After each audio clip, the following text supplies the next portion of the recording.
I admit it. It was a stupid thing to do, but it just seemed like a good idea to me at the time. One popsicle, two kids. I just hope Kim can get the grape juice off the ceiling. Oh, I just hope little Al and CJ don't grow up to be like big business tycoons. Who knows what they'd fight about then?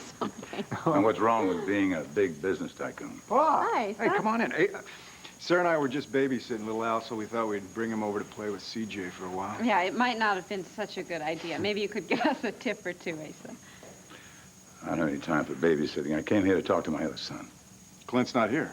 I was with him earlier, but he left for the Banner, I thought. He left all right, but he didn't go to the Banner. And I'm not too happy he's not back by now. Why, Asa? Where did Clint go? He went to Georgia. He demanded the jet to fly to Elvira in a thunderstorm. Because of Roger and Vicky. Damn it, Sarah, where does your father get off putting moves on Clint's wife?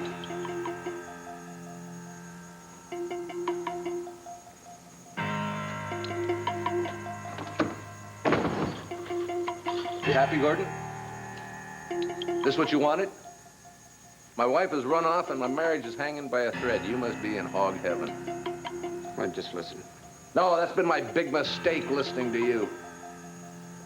Like when you told me, swore to me, that I could trust you, that your relationship with Vicky was strictly business, and the first chance you get, you maneuver her into bed. Now, wait a minute. No. I've had a belly full of you being the noble gentleman to my face and then running around my wife behind my back. You know why Victoria ran out of here? Because you stormed in here thinking the worst without giving her a chance to explain. Explain what? I saw what I saw, Gordon. You saw what you wanted to see. Now, if you would listen for 2 seconds, I'll tell you exactly what went on between Victoria and me. Absolutely nothing. Nothing. One bed's been slept in, breakfast for two, and my wife running around in here in her slip. What the hell do you take me for? Why are you defending her, Brenda? No, you're forgetting everything she did to both of us. Mr. Grant, take your seat now. She now. wasn't temporarily insane. She planned everything, right down to the last detail. Sheriff, she remove doesn't deserve Mr. Grant. sympathy. She deserves a prison sentence. No, listen to me.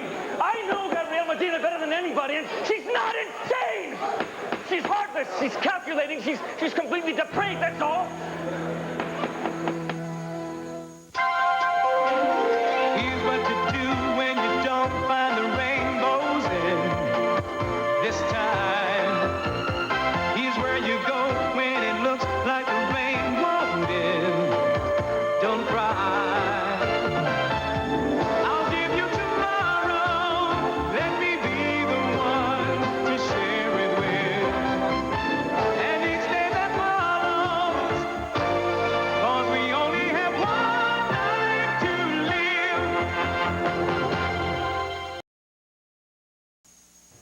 You've got the greatest wife in the world, and you don't even know it. Don't you tell me about my wife. She's sworn her love to you, not once, but time and again. But I guess you've forgotten that. You've let your jealousy twist the facts. I saw the facts I had to see. Yeah, well, here's a fact you missed. Victoria stayed in this room last night because there were no other rooms available. I spent the entire night down in the lobby. Oh, you expect me to believe that? You can verify it with the desk clerk. You probably started out in the lobby, but when I found you, you were in here with my wife, and she was running around wearing next to nothing. Look, I must confess, I brought up the breakfast. After breakfast, Victoria and I sat on this couch, drinking coffee, waiting for the driver to come and take her to the airport so she could go home. She spilled coffee on her blouse. Then she went into the bathroom to wash it off. That's when you came to the door. Victoria was worried sick about you last night. She was worried about what you might think, so she tried to call you on the phone to reassure you that everything was fine, but of course the phone lines were down. Damn it, Clint, if you don't know your wife by now, when Victoria makes a promise, that's it. She swore that you could trust her. She never wavered in her loyalty, and then you take that loyalty and that fidelity and you throw it right back in her face. My God, you don't even know what you have in Victoria's love.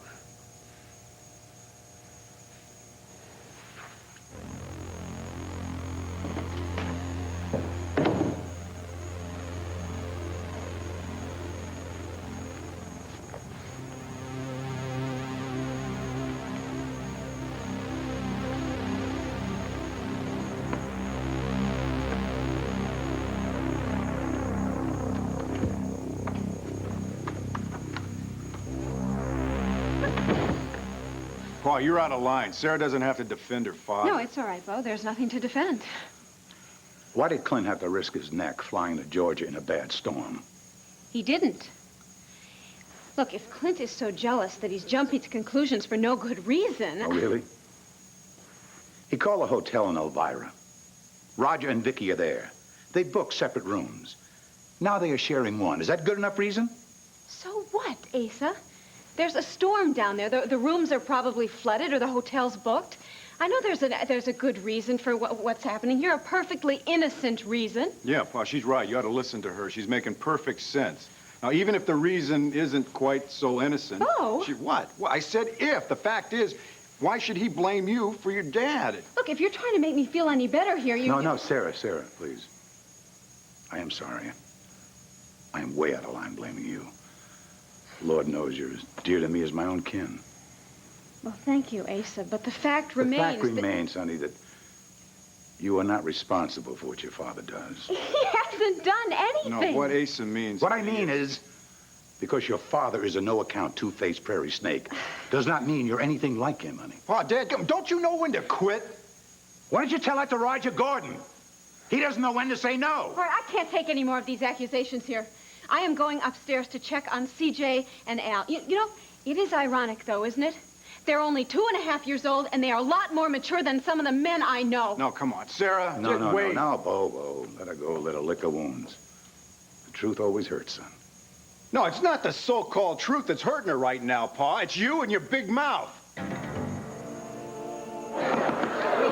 I've tried to be patient with you, Mr. Grand, but you leave me no choice. Your Honor, please. No, please forgive me. I swear I lost myself. I won't disrupt this courtroom again, I promise. I'm not inclined to believe you, Mr. Grand. Officers... Your Honor, if the prosecution may speak, we request that Mr. Graham be given another chance. Well, a cynical man might say it's in your interest to keep him here, Mr. Callison, to further prejudice this jury. The defense may take a different view, Mr. Russell. Well, we couldn't agree with you more, Your Honor. Gabrielle. Your Honor, my client has no objections to Mr. Grand remaining in the courtroom. Very well, Mr. Grand. You may take your seat. But one more outburst, and you will find yourself in one of the cells in the basement of this building, facing a charge of contempt. Thank you, Your Honor. Thank the kind heart of the defense. Mr. Russell, can we persuade you now to continue? Your Honor, I have no further questions. Yes, redirect, Your Honor. That's what we're here for, Mr. Callison. Thank you. Miss McGillis, at the urging of Mr. Russell, you said that it was your view that Gabrielle Medina was a deeply caring, sensitive mother. That is how I have seen her to be. Can you offer us examples of her maternal instinct? Your Honor. Sit down, Mr. Russell. You had your turn. If you're talking about my son, I have seen her with him many times, and she's always been very gentle and caring, and he responded to that love. Could you be more specific? I saw them together in the garden at Grandview once, and she was holding him, and she was showing him flowers, and they were having a wonderful time together, and it was obvious to me that she was very special to him. Well, I mean, in other words, what you're telling us, Miss McGillis, is that Gabrielle Medina was always thoughtful. She was caring when it came to your son. Yes? Well, then I'm confused. I mean, look, if she was always so thoughtful and so caring, especially over such a long period of time, how are we to believe that she was insane when she stole the child from its rightful mother? Well, I'm not talking about that night because I wasn't there that night. That's right. You weren't there. So you can't tell us if Gabrielle Medina was insane or if she was a thoughtful woman who had thought up the only way that she could keep Michael Grand and his fortune. Yes, but I can't believe that... We're not talking about belief. We're talking about kidnapping now. A kidnapping that continued for months while Gabrielle Medina kept silent.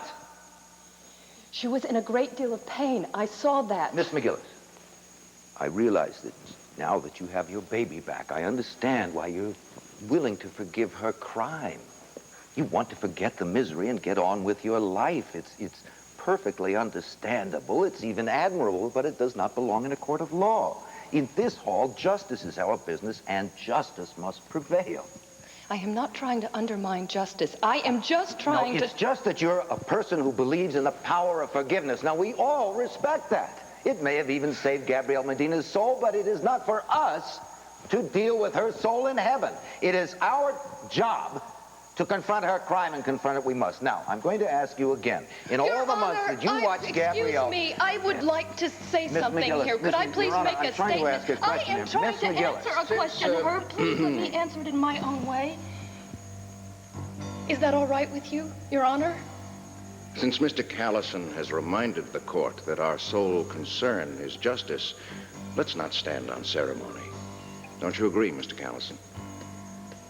By all means, Miss McGillis, feel free to speak your mind.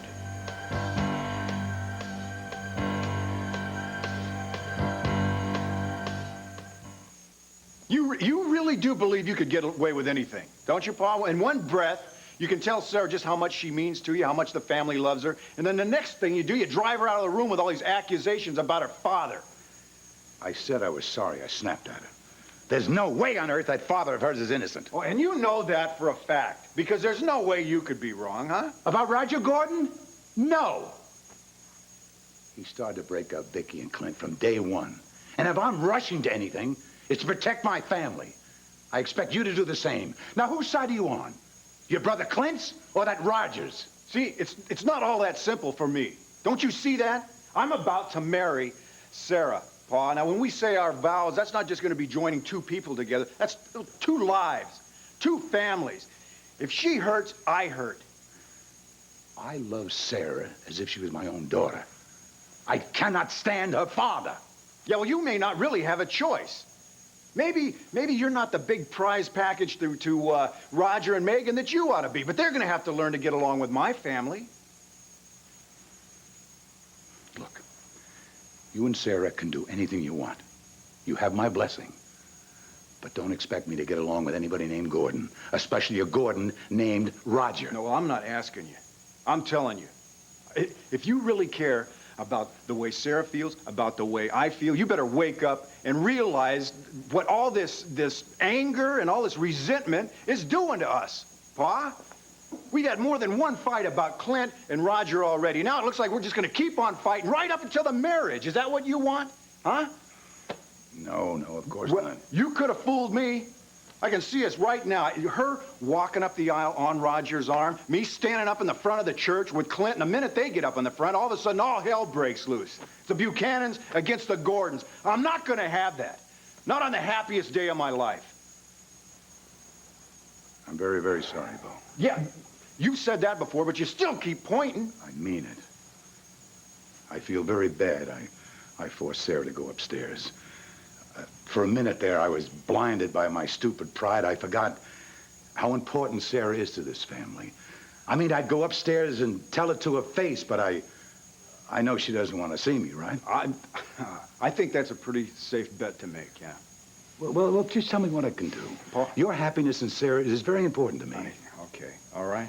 Pa, I know that. And I promise you, I will explain the way you feel to Sarah. I appreciate that. Your old man, you know, he can be a mean old coot sometimes, but basically, I want you to be happy. I want both of my sons to be very happy. And I know that, I know. And so do I. I'm going to take off. If you do hear from Clint or Vicky, I'll call you. First thing. You go upstairs and give your fiancé a kiss. For both of us.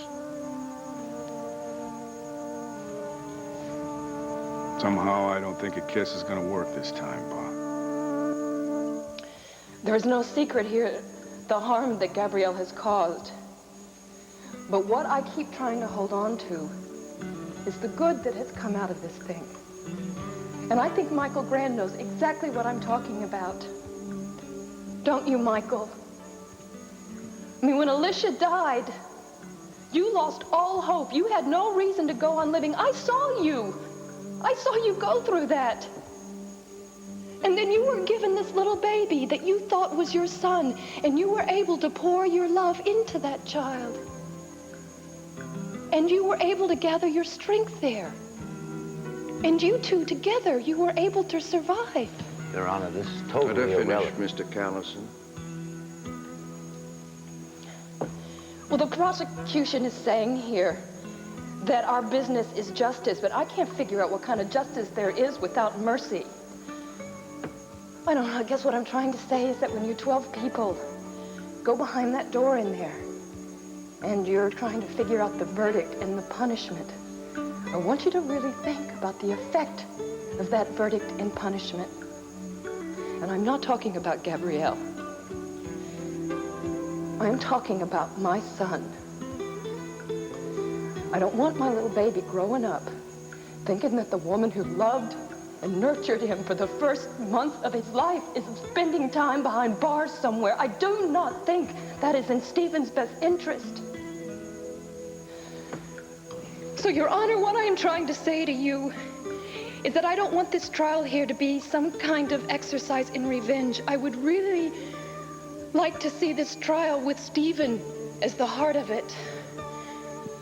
And I think that means ending it just as soon as we possibly can.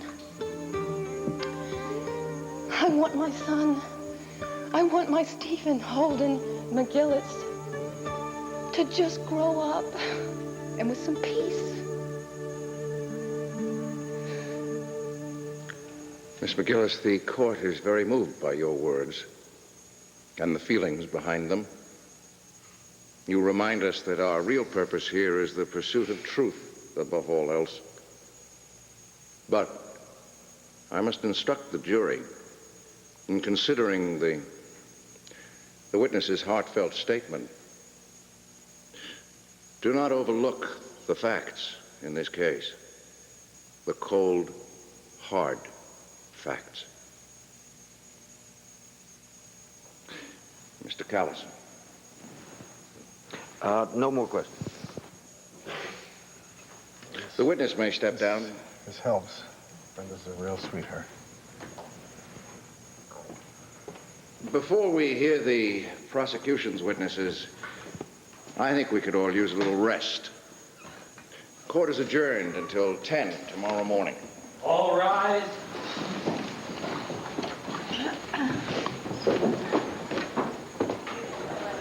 Be brave, darling. The case is turning in your favor.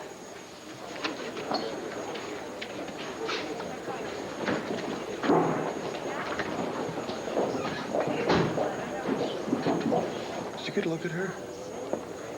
What Brenda said should have made her feel better, made her feel just the other What? Talk about feeling like a fifth wheel. Boys are getting along like gangbusters up there, and if there's a problem, Kim's there with Jessica to keep the peace. Yeah. It's too bad that it's not that easy to keep the peace down here, huh? Honey, I'm sorry about Asa. No, it's okay. No, it's not okay. It isn't. There's no reason for him to take his worries out on you, and I'm not the only one that feels that way. I promised him that I was going to apologize to you for him, and this is an exact quote. Sometimes I let my stubborn pride blind me from realizing just how important Sarah is to this family. Now, that's almost word for word. Did Asa really say that? Yeah, he did. I didn't have to twist his arm either. He loves you, you know? I love him, too. He just has to accept that I love my father. I know. It's just sometimes this Buchanan loyalty, it gets in the way of everything else for him. Well, I know that. And, you know, that is one of the things that I love the most about Asa, the fact that he puts his family first. But when he starts putting my father down in the process, I can't allow that. Well, I understand that, and so does he. Sweetheart, there was something that I wanted to ask you about, but I wanted to wait until Asa wasn't around. You know, with Clint going down to Georgia, you don't think that he'd hurt my father, do you? What, hurt? No, come on. Hurt Roger? Clint gets angry, but he's not a vigilante. Well, it's just that when Vicky's involved... No, you know what? We have to realize that we can't worry about 3 other adult lives every minute for the rest of our life. We have to start thinking about ourselves, don't we? Yeah. Let Heron get that. Well, what if it's Clint? Well, if it'll ease your mind. Buchanan residence. Yeah? Vicky? Is that you? Honey, listen, you're gonna have to speak up. I can hardly understand you. Brenda, have you got a minute? We're just on our way out. I just want to thank you. You said a lot of kind things about me up there, and I owe you a lot. You don't owe me anything, No, Michael, please let me say this. What you said about Stephen and me was accurate. We gave each other strength in life. I loved him with every fiber of my being, and I will continue to love him. I will never stop. You know, the one consolation I have in all of this? No, the one joy I can grasp in all of this is that you're Stephen's mother. You're very generous, Michael, but you please excuse us. We do have to be on our way. I know. One more thing, Brenda. I don't know how you... I wish I could find my way to forgiveness like you seem to be able to. I find none of it in me for Gabrielle. Well, it may take a while, but Never. To say that I hate her is an understatement. I want her to be punished for all the pain that she's caused. I know that sounds mean and petty, but it's how I feel. I don't know when you will forgive her, Michael, but you will. Yes, Michael, you will. Because all of your anger is not going to punish Gabrielle.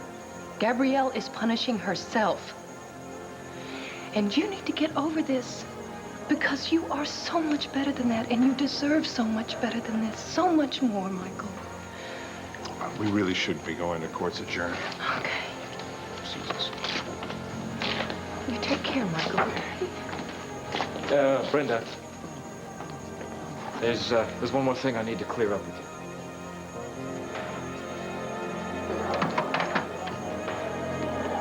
John, when can I see her? There's no telling, Max. I told her I wanted to go over strategy for tomorrow. She says she won't hear of it. She is still in there, right? Oh, yeah, for now. But she just told the sheriff that she wanted to go back to her jail cell, so we're waiting for the matron to arrive. John, she'll talk to me. I know she will. You square with the sheriff. Max, there's no John, way she... John, let's do it, okay? Please.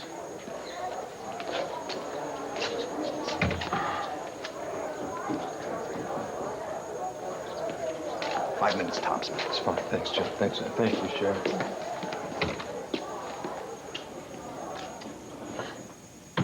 Please, just go away.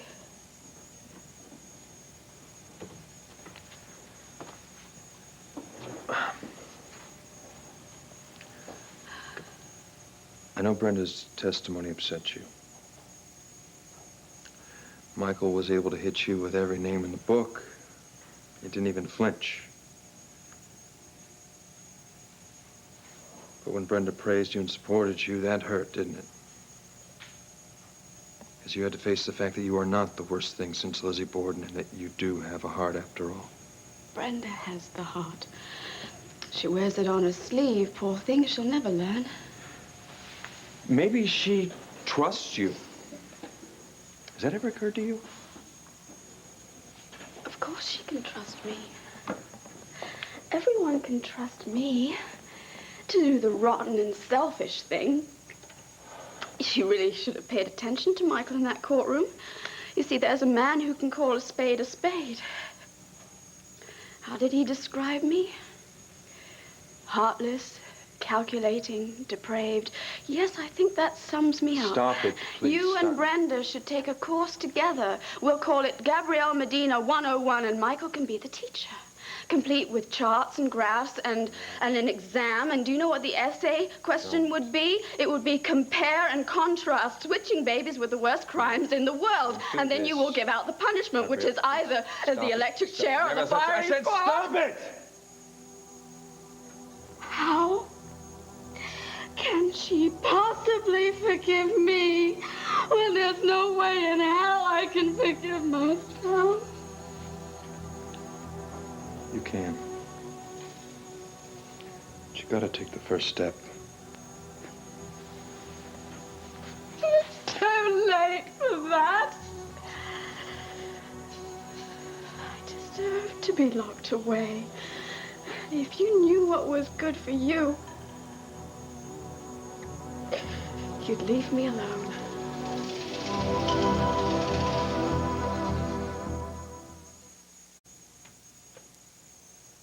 You want me to leave you alone? You're a lost cause? Poor Gabrielle, nothing matters to her. Nothing means anything. It's all just a big joke. Is that right? That's right. It is a big joke, and I'm a laughing stock. Thoughtful, caring, kind, other words like that. If that's not a joke, what is? You're pretending not to care. That's the real joke. Trying to hide behind the bitterness and the recriminations you feel. I'm not going to let you. Because you are not a cynic. You are a fighter. Oh, I quit. Bull. Is this the way you pay Brenda back for what she said about you on the stand? Brenda's a very sweet lady. She's a very naive one, too. Why is it when people think the best of someone, they're thought of as naive? Now, why isn't that thought of as smart? And the bitterness seen as a naive point of view, People are not black and white. They exist in the gray world, good and bad, true and false. Brenda lives there. She knows it. If anyone is naive, it's you. If you'd like to believe that, that's fine with me. I believe in you. Brenda believes in you. You are the only one that doesn't. No, you see, Max, I don't believe that you believe in me. I believe that you only care about what happens to me because of our son. I'm thinking of you. No, you're not.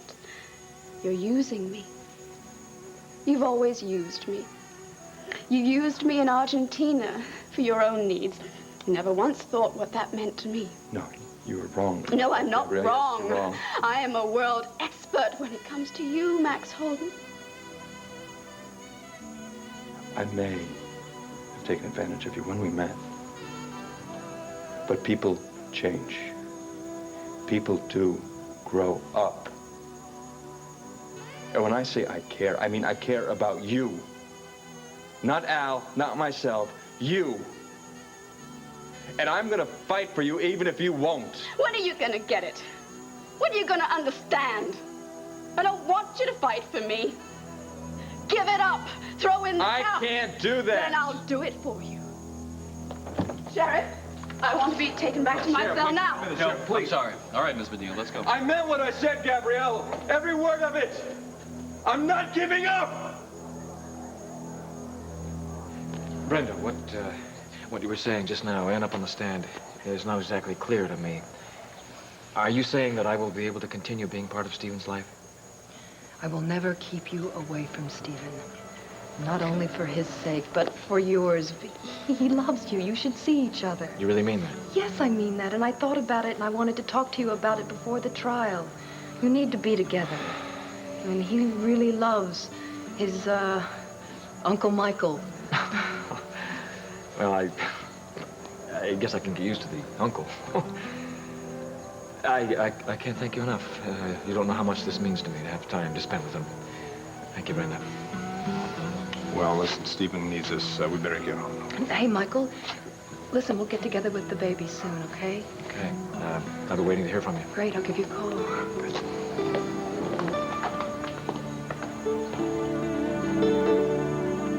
No, Vicky, look, nobody's going to take sides, okay? No, here's the thing. If you need anything at all, if you just need to talk to somebody, pick up the phone and call me, will you? All right, well, you take care of yourself. Bye-bye. So, what'd she say? Is she down there with my father? Is Clint with him? Clint and Roger are still down there. Vicky left them. Left them? Where'd she go? She went to the airport and got on the first plane back here, and then when it landed, she hired a car and had him drive her straight up to the mountain cabin. Wait, Vicky's at the cabin? Why? What happened down in Georgia, Bo? Honey, I think we should just assume like a wait-and-see posture. Well, what should we wait for? Vicky's up at the cabin? I mean, there must be some reason. All right. What did Clint do to my father? No, come on. Just calm down. I'll tell you everything I know.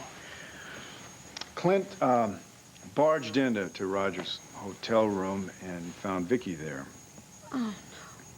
Well, according to Vicky, who said that everything was very innocent, Clint got angry. He didn't believe that, and he attacked Roger. Did he hurt him? Well, he knocked him right off his feet. Anyway, Vicky was totally humiliated. She was angry, and she immediately left them and went right to the airport. All right, well, I've got to call Georgia. I've got to find out if my father's all right. You think she left the number here somewhere? Roger's fine, Sarah. Fine. Well, it's no thanks to you, is it? How could you do it, Clint? How could you hurt my father? At least Vicky's all right. That's the important thing. Yes, well, I wish I could say the same about someone else. I told you, his lip is swollen. It's a long way from his heart. That's not the point, Clint. You attacked him. You know, and I cannot understand it. For as long as I've known you, you've been a gentleman and an understanding person. For you to react this way over nothing, It wasn't just nothing to me. He had it coming. Oh, Clint, so you say, but it wouldn't kill you to keep that opinion to yourself right now. No, it's all right. I don't mind. I'd like to hear Clint's reason for being so unreasonable. That way I can respond to every ridiculous accusation. There's nothing ridiculous about your father's feelings for Vicky, and you know that as well as I do. No, I don't. I know that you went down to Georgia and misinterpreted what you saw. You as much as admitted that. I might have jumped to the wrong conclusions about what was going on in the hotel room, but I wasn't wrong about Roger. He's in love with Vicky, always has been, and he's been doing everything he can to break us up. Okay, Clint, you just go on saying that, and finally you'll probably make yourself believe it, but I won't. Now, why don't let's stop right here before somebody says something that they're going to regret later. It's all right. Your brother already has. He thinks my father is trying to steal his wife, and it's not true. I don't mean to upset you. Sarah, you know how I've always felt about you. Well, it doesn't stop you from thinking the worst about my father, How I does it? feel about your father doesn't have a damn thing to do with how I feel about you. No, Clint, you're wrong about that. How you feel about my family has everything to do with me, because you know what? The Buchanans aren't the only ones who stand up for each other, and when you attack my father, you're attacking me. I don't see it that way. You don't see anything. Okay, sir, why don't you just No, calm down. That's fine. That's fine. She wants to make me the bad guy. Fine. Let her have at it. I'm going to call Vicky. Oh, Megan, dear. So glad you're still here. Yes, for now. Max should be back soon. Oh, well, I wanted to ask you something. I wanted to ask you a favor. Really? What kind of favor? Well, it's about my grandson, Al.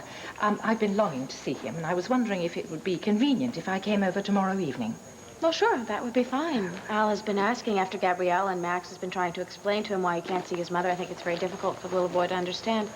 I think seeing his grandmother would cheer him up. Yes, well, I'll do my best to do just that. I also wanted to say... Yes? Now, don't take this the wrong way, all right? I was wondering if you felt it was actually necessary to be here in the courtroom every day. I'm sorry, I don't understand. Well, I'm thinking of your career. It seems to me that it's not really very good for your image to be perceived as the other woman in Max's life. Well, Julia, I don't perceive myself as the other woman. And let's just drop this, because you're not concerned about me or my career, are you? No, I'm not really. Your presence in this courtroom is a disturbance to my daughter. Gabrielle needs to summon up every ounce of her concentration. And your sitting next to Max doesn't help. Well, I can understand your concern for your daughter. But I've come to this courtroom, and I'm going to continue to come here for one reason and one reason only. Excuse me, Max. Hi. You all right? I'll survive, but Gabrielle, it's different. Well, how is she? Did you get a chance to see her? I did see her for a few minutes. I'm not going to lie to you, Julia. She's very upset. I hoped I could turn her around, but... Well, I'm sure that you did everything that you could. I just wish I could do more. Don't let her depression affect you. She'll be lost without you, Max. Please, try.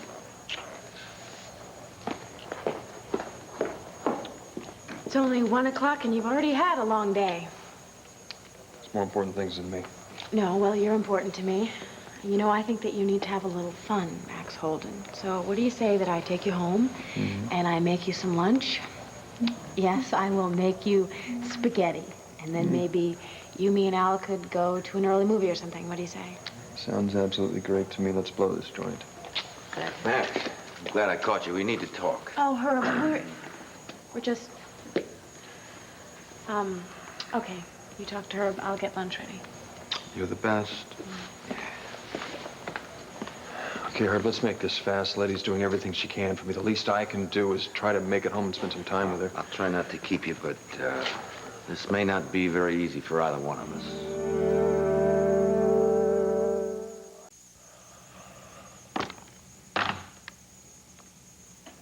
Well, I suppose I could call her back, but she'll just hang up on me again. Clint, maybe you and Vicky just need a cooling off period. No, what I need is to talk to my wife. But she won't talk to me. I'm gonna go upstairs and see the kids.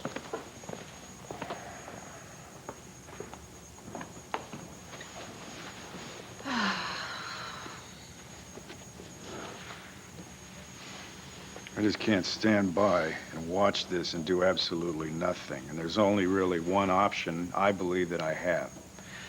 I've got to talk to Roger. Sweetheart, now, you were the one who said not too long ago we should keep our distance from their problems. I know, but what I meant was that I don't want you to get right in the middle of all this. Oh, but it's all right for you to. No, all I'm going to do is when Roger gets home from Georgia, I'm going to go over there. And I'm going to sit down and I'm just going to have a talk with him. Man to man. Your dad is a reasonable guy. And I'm sure that he realizes that if he just stays away from Vicky right now, that everything is going to be okay. You're talking about my father as if he's done something wrong here. No, well, you have to admit, he is interested No, in Vicky. no, I don't have to admit anything. My father has done nothing wrong, Bo. Clint is the one who went down to Georgia and started a fight. Clint's the one who doesn't trust his own wife, so if you want to talk some sense into someone, why don't you go talk to your brother? Now, just wait a minute. Now, where are you going? Going upstairs to get Al and take him back to Max's. You know, I don't want to spend another minute in this house.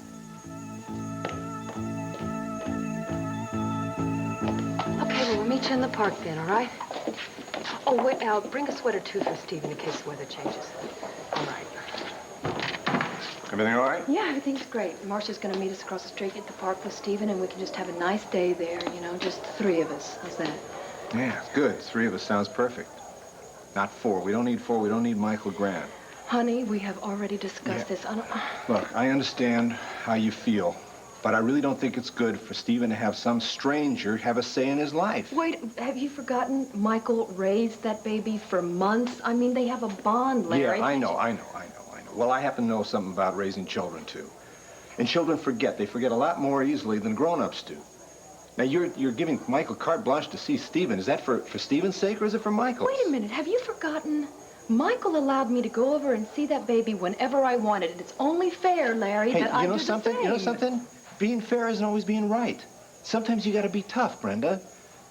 Stephen needs stability. He needs to know where he belongs and with whom, and that's with us. Just the 2 of us. And a third person. He does not need a third person to come in and out at his own convenience. Okay, I agree with you. He needs stability. He needs security. He also needs love, and a lot of it. And Michael loves him deeply, and you know that. Well, yeah, maybe he does and maybe he doesn't. I don't know. I'm thinking about what's best for Stephen and for us. I have been thinking about that. Michael hasn't asked to raise the baby or be one of these third parties that you're talking about. He's only asked to be able to come over and love the little boy that means the world to him. Now, is that so terrible? No, well, you put it like that? No. Okay, Larry, that man coming over and loving Stephen is not going to hurt anything. I mean, that is only going to enrich his life. And that is what's best for all of us. Don't you think so? What am I going to learn? I can't say no to you. Maybe it's because you're crazy about me. Is that it? I'm just crazy. Come here, baby. Let's go to the park and just relax, okay? You got it.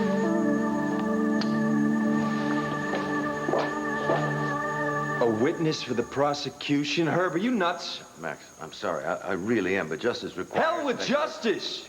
That's just some word you and everyone else have been throwing around this courtroom since this trial began. Hell, I don't even know what it means anymore, but no, I am not helping you lock up Gabrielle. Wait, you make this sound like it's a personal vendetta of mine. It's not that. I only want to see... Forgive the expression that justice is done. Frankly, Max, I'm surprised you don't feel the same way as your nephew, Gabrielle, kidnapped. And I don't need you to remind me of that. Maybe you do. I mean, no one's talking about vengeance, but how can you stand back and not do everything in your power to see that Gabrielle is punished? Let me tell you something, Herb. I may not be a prosecutor, but I know something about punishment. There are a lot of different forms, and in this case, maybe going to prison is the least of them. Max, I can see that Gabrielle is suffering, but that does not excuse her crime. I'm not trying to excuse her, but I am not going to help light the flames as you tire to the stake. Now, does that answer your question? Yes, it answers it, but it doesn't change my position. Now, if you will not voluntarily agree to be a witness against her, I'm going to have to subpoena you. And if I refuse to respond? Well, then, my friend, I won't have any choice but to put you in a jail cell of your own. Is Gabrielle Medina really worth that to you? You do what you have to do, Mr. District Attorney. I'll do the same.